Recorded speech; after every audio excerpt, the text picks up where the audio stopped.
This week, the bipartisan appropriations process continues here in the Senate.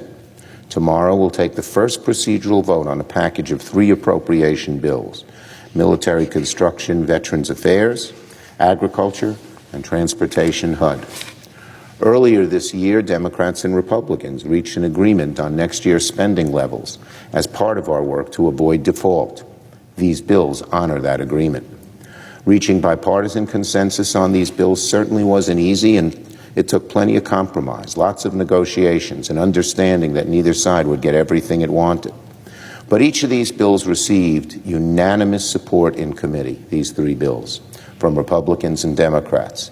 So thanks to the leadership of Chair Murray, Vice Chair Collins, and appropriators from both sides, we're moving forward. This is what a functional legislative body looks like. Disagreements don't paralyze the process.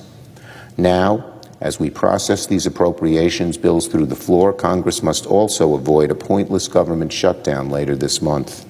I cannot stress enough that bumbling into a shutdown right now would not only be entirely unnecessary, it would cause immense harm to the American people.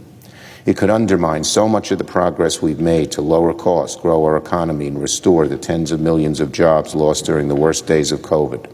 It would also derail Congress from our work on so many important things, like lowering the cost of insulin, prescription drugs, aiding our fellow Americans hurt by natural disasters, outcompeting the Chinese government, and so much more.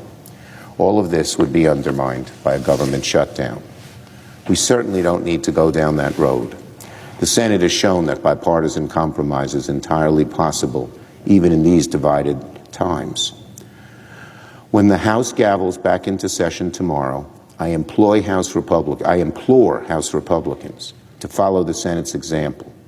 Reject all-or-nothing tactics. Reject unrealistic extreme demands. Don't let 30 people way out on the extreme dictate what the House does. And instead, the House should work in a bipartisan fashion to keep the government open beyond September 30th. The only way we'll avoid a shutdown is through bipartisanship in both houses, and time is short to get it done. I yield the floor. Note the absence of a quorum.